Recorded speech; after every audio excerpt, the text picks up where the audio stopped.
It's my great pleasure to be here, and my only regret is that I can't be in person with you face to face so we can discuss things more directly. But anyway, I thank Jennifer Buckingham and the organizers for the kind invitation. I'm going to talk about this topic. Everything starts with curriculum. It's one of my favorite sentences or my favorite phrases.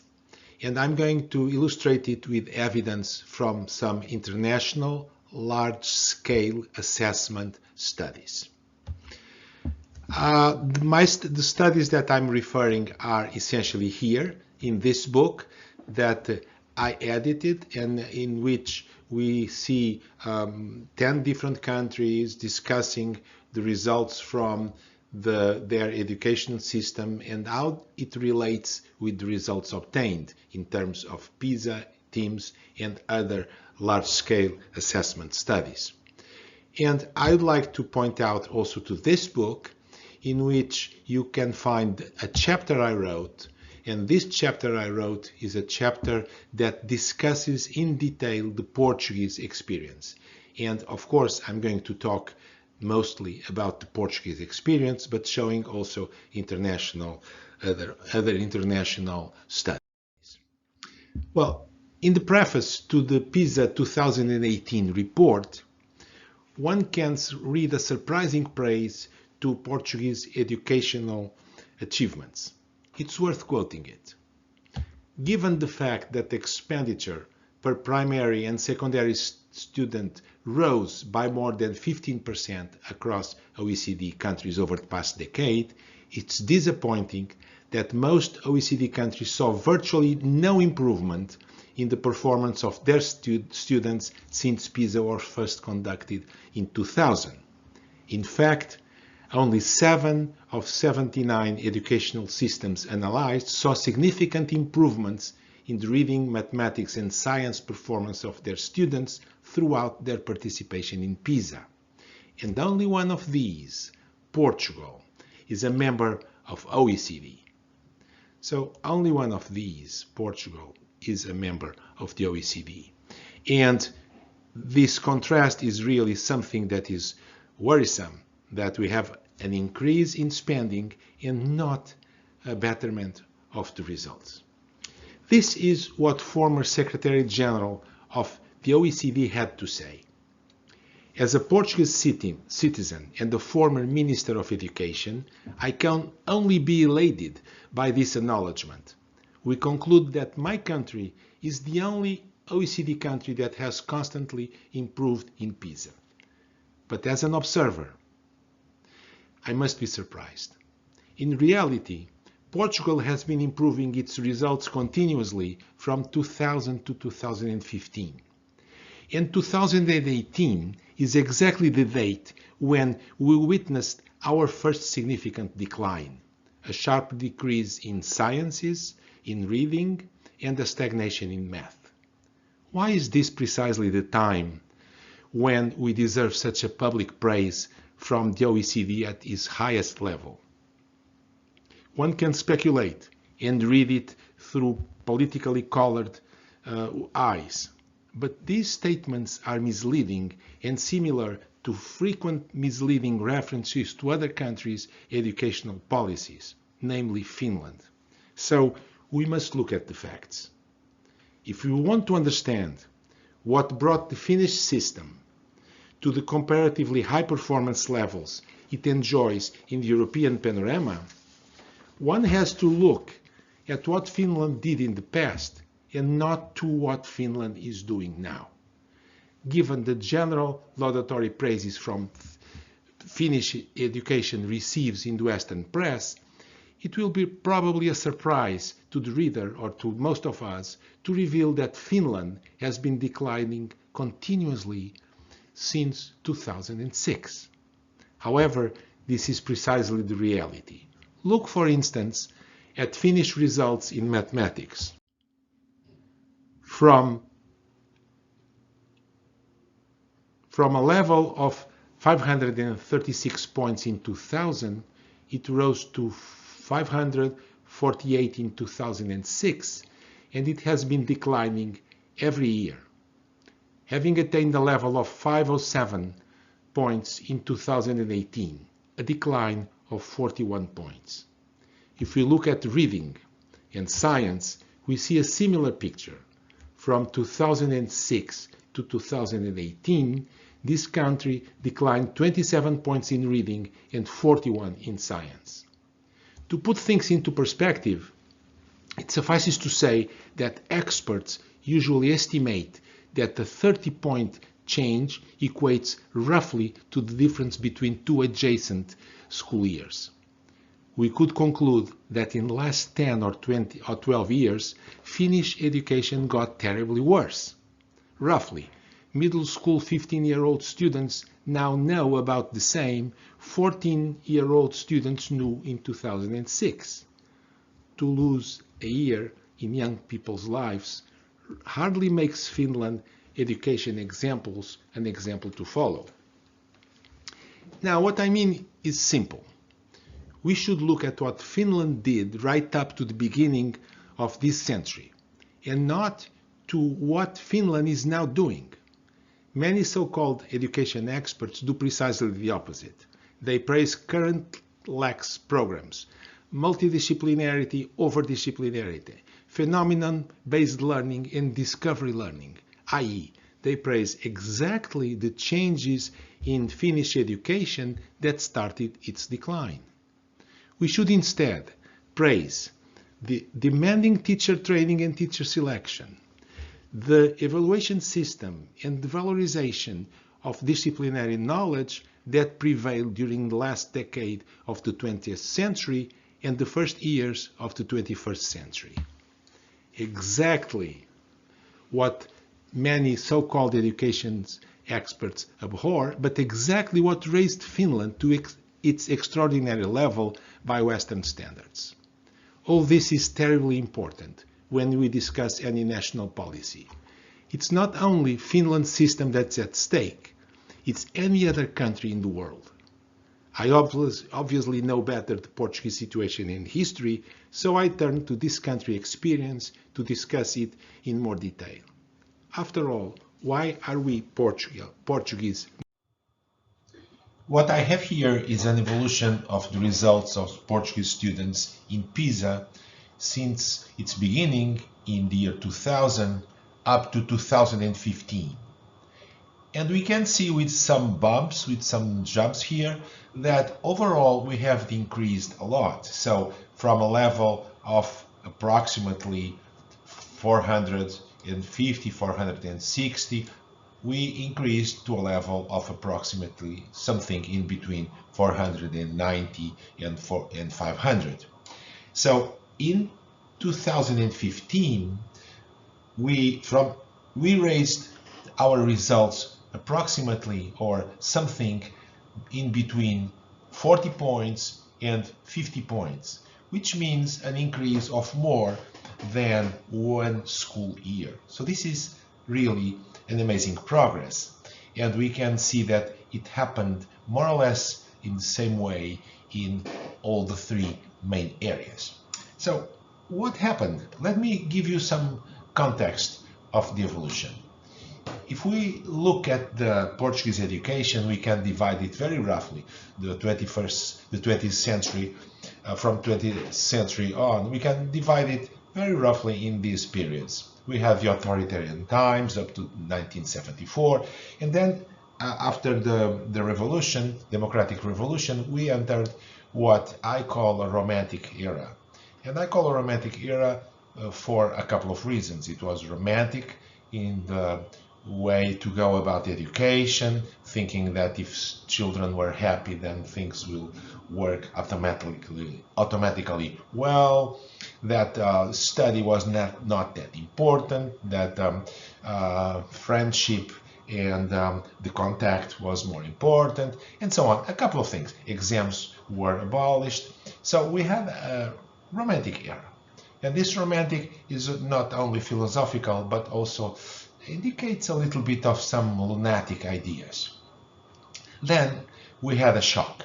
And the shock happened in 1995 when we received the results from teams 4th grade, and we looked at it, and the results were really very low. Only 2 countries, if I remember well, Iran and Iceland, if I remember it well, only these 2 countries were below us in 1995. So this was a shock for the country, and people started paying more attention to the results. So teams was very important in Portugal because it was like a wake-up call. Then we had the first PISA result in 2000, and the results were really very low, also very low. So this was the second wake-up call. So in about 2001, things started to change, and that's why I call this period from 2000 to 2011, pragmatic times. But the direction was not very clear. What happened is that people were thinking, we have to pay attention to the results, we have to see what's going on.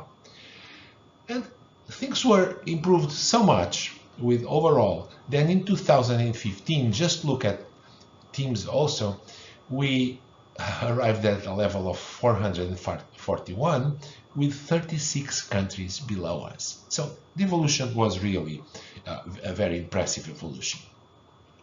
What are the specific factors for this evolution during these pragmatic times? Well, first, school results were out, not only PISA results, but also school results, school by school in the country. And when they were out, people realized that poor results were not a fatality of social-economic origin only. And what happened is that people realized that some schools from affluent neighborhoods had good results, and others from the same type of neighborhoods had poor results. And the same thing in the not so affluent areas. And so we realized that poor students could have good results, and poor students could have bad results. So what happens? The school is a factor, the teachers are a factor, and this started putting people more aware of the importance of looking at what the schools were doing, what teachers were doing. This was an incentive for all, for schools, for teachers, for parents. Then in 2004, the very romantic idea about the competencies-based curriculum, these very romantic ideas were essentially put aside. So for a period since 95 up to 2004, something like this, people were saying, oh, knowledge is not what's important is the ability to act upon reality, so forget about knowledge, this is outdated. But in 2004, although these ideas have been criticized and have never been completely abolished from the Ministry of Education, essentially they were put aside.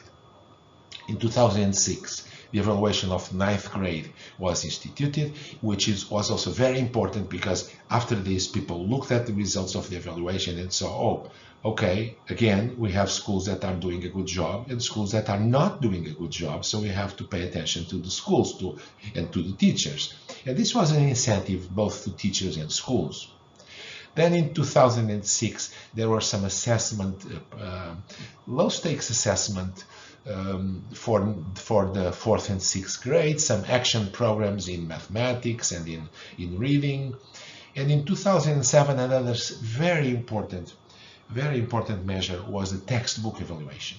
So we started having an evaluation of the textbooks, which was actually very well organized. So the way this worked was the following. A couple of potential evaluators, so for instance the Portuguese Mathematical Society, offered themselves to evaluate the textbooks, and the ministry would essentially work like a public, not a republic, so would essentially say, okay, yes, these organizations are competent to do so and these are not. And so the organizations that were offering themselves and had a good staff, a good team to evaluate the textbooks were selected, and then the publishers would send to the evaluators of their choice the textbooks. the drafts of the textbooks, and the textbooks were corrected, were improved during this process. So there is a big jump. This was a big jump. The textbook quality improved a lot after 2007. And then in 2011, a new period arrived. But essentially, this new period that I call knowledge-based curriculum is a period that goes into it's like a continuation of the pragmatic times, but now in a more organized way and a more conscious way of what has to be done. So competence ended. That's there is a bylaw by the ministry saying, well, competencies, and we have to have knowledge, we have to have knowledge-based standards, we have to have a knowledge-based curriculum. Then standards start, and in 2012, better standards, more organized, were put in place. In 2012, evaluation of the 4th and 6th grades were more rigorous than before. They were what I call medium stakes evaluation, national evaluations, and so the situation changed at this moment. So we have this knowledge-based curriculum, and things improved a lot up to 2015. What happened next is what we see here in this graph. What happens next is that in 2018 we had a sharp decrease. And so this moment where people start praising the education system, in Portugal, so what I'm telling you is this. In 2016 and to 2020, we started a vague curriculum based on competency and not on knowledge. And so it's very clear that when we had a curriculum that was more rigorous, and when we had essentially a knowledge-based curriculum, we improved. Then in 2016, we changed course and we went to vague competencies again, and so we decreased our results. Let's see about what happened in teams. Teams is very, very, very important to understand, because teams in Portugal participated in teams in 1995. The results were so bad, as I told you, that the government at the time decided to discontinue the Portuguese participation in teams. And so what happened is that we spent all this period up to 2011 without participating in teams. 2011, a socialist government brought back teams, and we had teams. Then a social democratic government, to which I participated, a social democratic government continued the effort, and we had teams, and we had this very high result, 540. And now we are declining. What happened to Finland during the same time? What happened to Finland? Well, Finland was much above Portugal in 2011, still above Portugal, because Finland was decreasing all the time. And in 2015, we passed above Finland, which is a result that many people still don't believe. How is this possible? How is it possible that Portuguese education system surpassed Finland? Well, we did, at least in fourth grade students. And we did because from 2011 to 2015, we completely changed curriculum. We put the curriculum more rigorous. We introduced standards, and we introduced assessment. We had assessment at 4th grade, and we had a very clear, very organized curriculum from grade 1 to grade 4. And this was enough in 4 years to have these students passing over Finland. Of course, Finland is decaying, but now what happened is that Finland is continuing its decay, it's continuing its decline, and look, Portugal declined faster. So we should take some lessons from here. And we shouldn't think, oh, Portugal is great or Finland is great, let's look what they are doing. No, we should think Portugal was great, Finland was great, let's look what they did when they improved. Let's not do what they are doing when they are declining. So, as I was saying, we should look at these periods and see what has been done that improved education. Now, a related problem is this.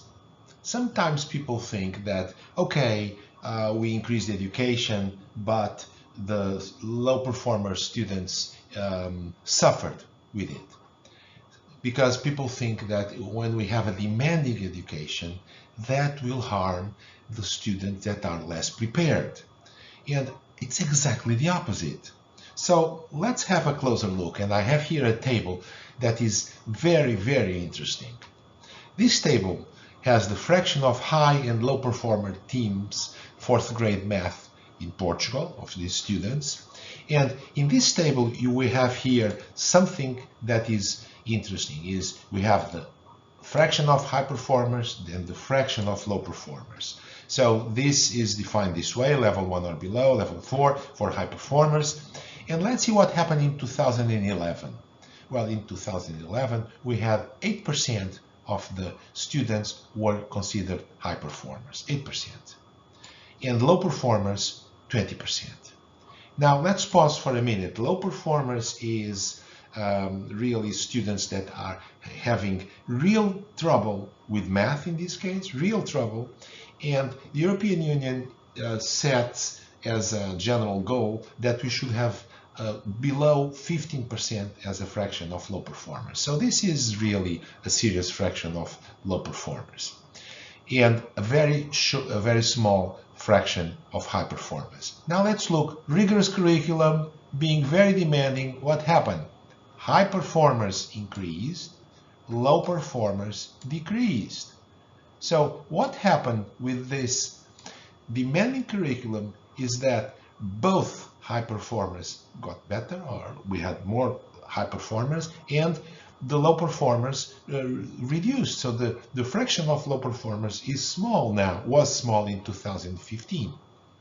Then we had a change, and the change is very clear. Instead of looking at the rigorous curriculum, we looked at a very vague curriculum with what was called flexible curriculum, and exams were abolished. So evaluation at fourth grade was abolished. So, and what was the idea? The idea was that this will be better because students that are not so well prepared will have a chance with a less demanding curriculum of being better prepared. And so inequalities, as it's said many times, this like magic word, inequalities were going to be reduced. No, look, inequalities were increased.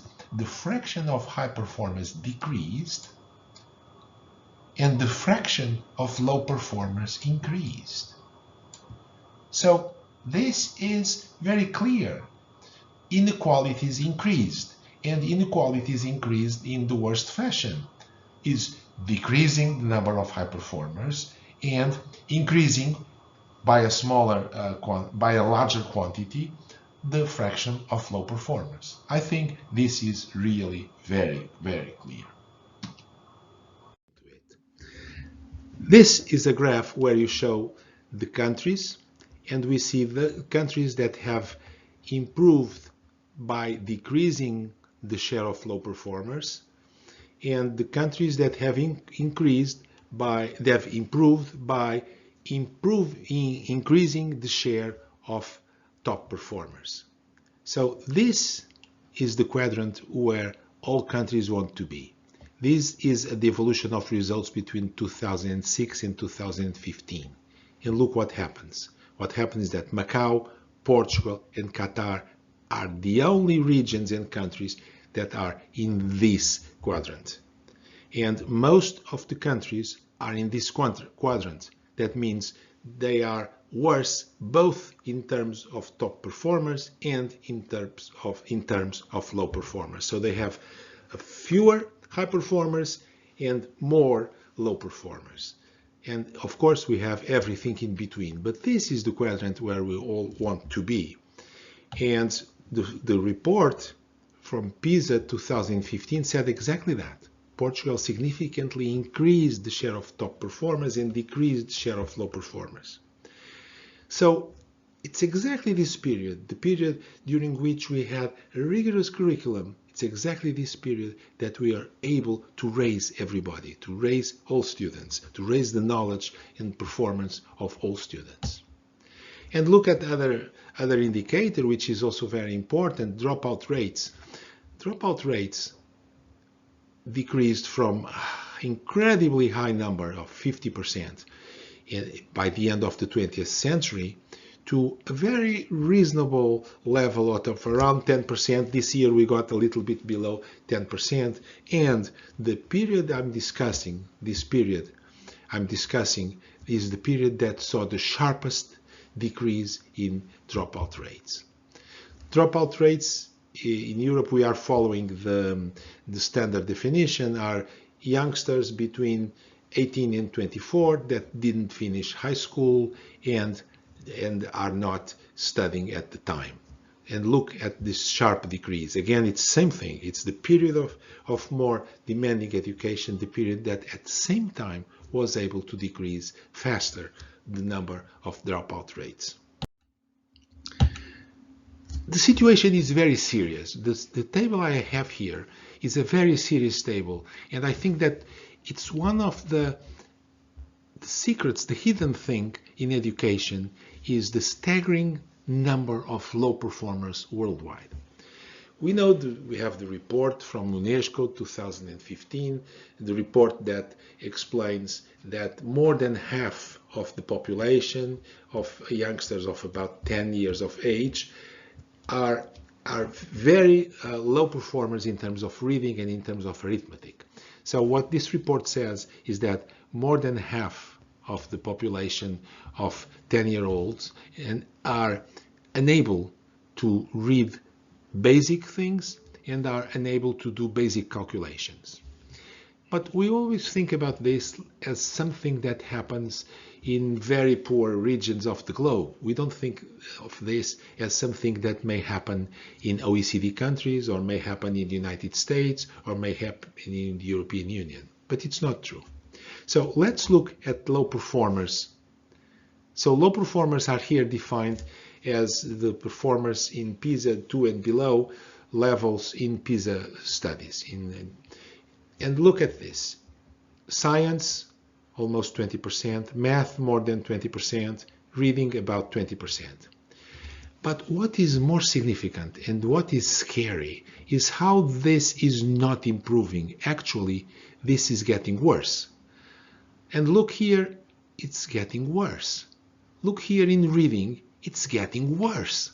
So we started in 2009, we had 19% of students, we are talking about 15-year-olds now at this moment, who had terrible difficulties in reading, and we are talking about OECD countries, and now we have 22.6%.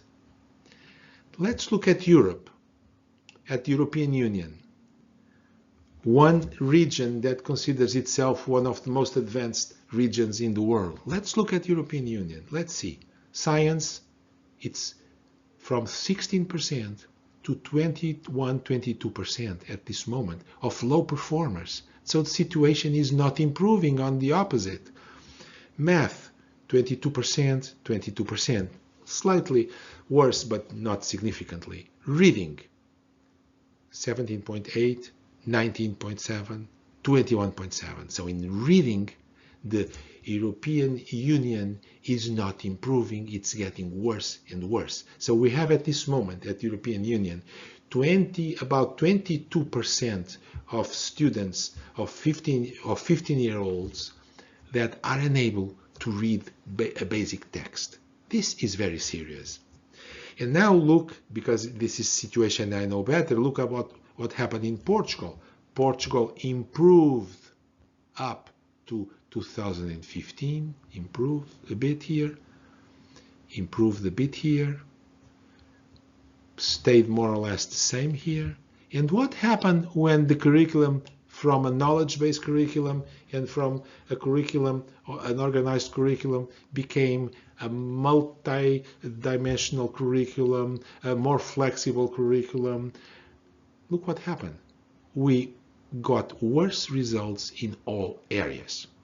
So, who is being harmed most by this vague competence-based curriculum are students that are low performers. These are the students that are hardly hit by this type of lax, of non-rigorous curriculum. So let's see a little bit more what PISA studies reveal about the teaching method. What I have here is a graph from PISA 2015, from PISA science study. And let's look what it says, this graph. So this is the data that PISA revealed. Data that PISA revealed with this inquiry-based teaching practice and teaching in science performance is some correlation between the results and what type of teaching methods are being used. So this case here is the case in which the teacher explains how a science idea can be applied to a number of different phenomena. Well, this is this case, and look, this has a positive impact on students' results. So student knowledge, student capability, student skills increase when the teacher is very clear, when the teacher is leading the class. Again, teacher explains the relevance of concepts. Students are giving opportunities to explain their ideas. That's perfectly good and fine. But things start declining, and having a more negative effect.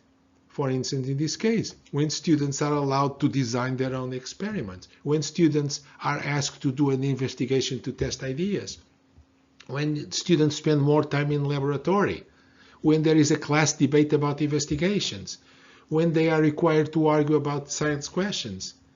Now, do I believe that these things should not be done? No, they should be done. Of course, students should design experiments, but everything should be led by the teacher. The teacher is the central person here, and the teacher should use whatever modern methods of study, whatever more active method of studies he or she considers adequate, but the teacher has to lead the class. So what this graph is very clear. What this graph is showing is opposite to what many people take for common science. Many people say, oh, we need inquiry-based teaching. Oh, we need discovery methods. Well, what PISA reveals is exactly the opposite.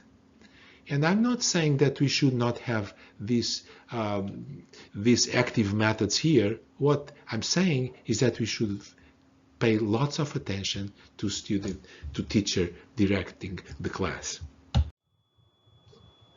This graph also comes from PISA 2015, and here again we have what's called an index of teacher-directed instruction and an index of inquiry-based instruction, and what we see here is exactly the opposite what is many times said even by OECD staff. What we see here is very clear. If we have a teacher-directed instruction, then we have good results in science. If we have an inquiry-based instruction, then we have poor results in science. Of course, this is just a statistical association. But what is clear from here is that statistically, if you practice the teacher-directed instruction, you get better results. If you practice an inquiry-based instruction, you get, in general, worse results. Is this saying that we should never do inquiry-based instruction? No. It's saying that we should have active instruction, that we should allow teachers to do inquiry-based instruction for some periods, but essentially we need teacher-direct instruction. That's what this graph tells you from data from PISA countries. I've talked about curriculum, so let me try to make more clear what I think about curriculum, what international studies and international data tell us, and what my personal experience and the Portuguese experience teach us. So first, the curriculum should be demanding. If we have a curriculum that is very vague, that has a very vague pace, that is not demanding to students and to teachers, this is not enough. then it should be centered on the essential subjects. And of course, at the first years in school, the essential subjects are reading and mathematics, or arithmetic and geometry. So these are the essential subjects. And if for the start, if you are not able to get students fluency in reading, if you are not able to impart knowledge, basic knowledge about arithmetic and geometry, we are not doing a good job. So this is what we should start at the beginning, and then we should start again at the basic subjects. So reading, mathematics, sciences, biology, physics, history, geography, all these subjects, arts, all these subjects, we have to center our activity on them. And of course, we can give some freedom, and we should give freedom. We should give freedom of choice to students and to parents, but we should not avoid the basic subject, and we should be centered curriculum on these. And then the curriculum has to be structured, progressive, and have detailed standards. I make here a distinction between curriculum in general and standards as learning outcomes in particular. The standards have to be detailed and have to be clear. It's not possible to think that every teacher is going to set his or her own standards. Of course, we would like every teacher to be creative, but this is a difficult task, to create standards, to create a logical curriculum. And then once we have the curriculum, everything that comes with it, because aligned with the curriculum should be the assessment, aligned with the curriculum should be the textbooks, and we need quality textbooks, we need quality materials. May them be digital or maybe them in paper, but we need quality materials to support the work of teachers, the work of students, and also the work of parents. Because if parents know exactly what is being taught to their kids, they can help their kids.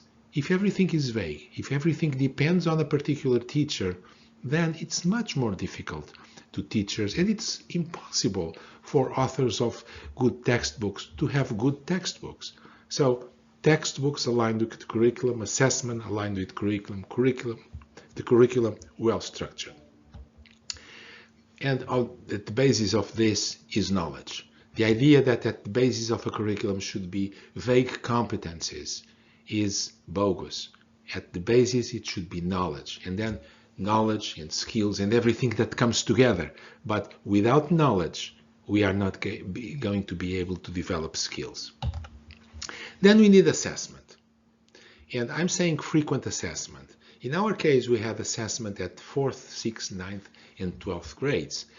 Well, other countries may have different systems. We have this, or we have this because we had the cycles of study, and students will change schools or will change teachers or will change establishments at these, essentially at the end of 4th grade, at the end of 6th grade, at 9th and 12th. So that's the right time to do it, because we have to have students complete an assessment and have this assessment completed when they finish a coherent set of studies.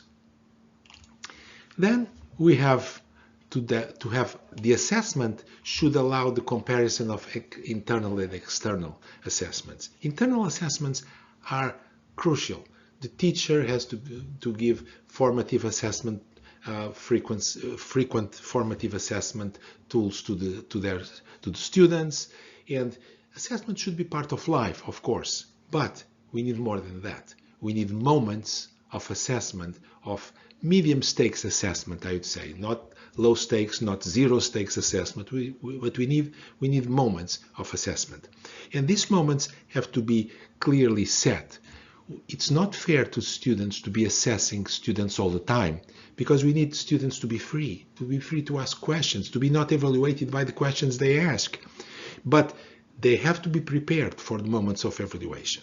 This is one problem. The second part is this, is that we need not only assessment done at teachers' levels, but at the class level, but assessment done at school level, at region level, at national level. It depends on the nations, it depends on the curriculum, but we should have assessment as large as possible so that we know what other parts of the country, what other schools are doing, and we have levels that are clear for the whole country or for the whole region. It depends. You have states, it's a different situation. But in your situation, I'm also sure and I'm convinced that it's important to have national or regional assessment. And we should look at all this evaluation not only as a way of knowing, so summative assessment, but we should look at this evaluation of the system as something that's an incentive. And one of the most better known discoveries of the cognitive psychology in the last years, essentially since the beginning of this century, but it came from late 20th century, is that assessments through retrieval, the retrieval practice is very important, not only to know where the situation is for each one, but also to improve, to know better. If we retrieve frequently, we know better. If we are retrieving constantly, we are better used, better prepared for tests, for high-stakes assessments. Then we need to pay special attention to the students that need special attention. And we know that not all students progress at the same time, at the same pace. Some students progress slowly, and we have to have a program to fight failure. We have to intervene at first difficulties.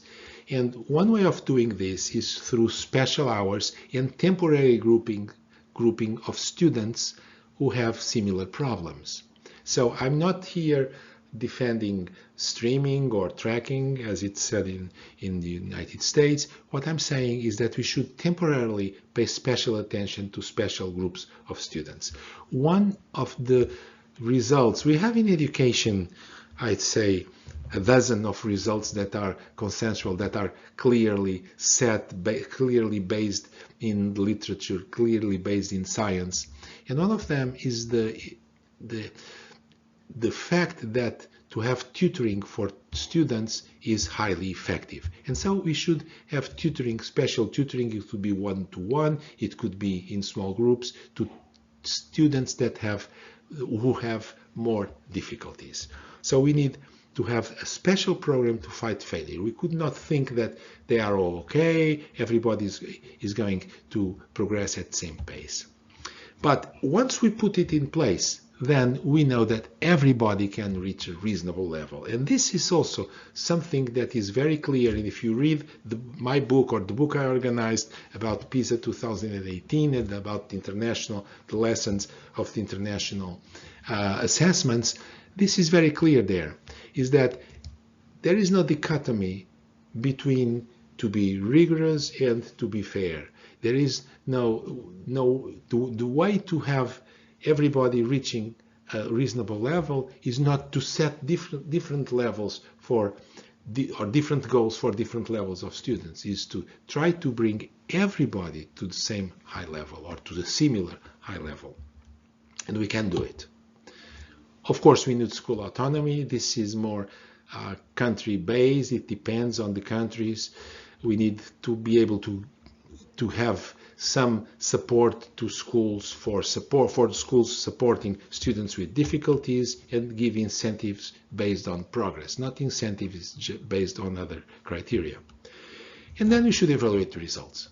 I think that we need to be able to evaluate the results of students and give some freedom on the way of study.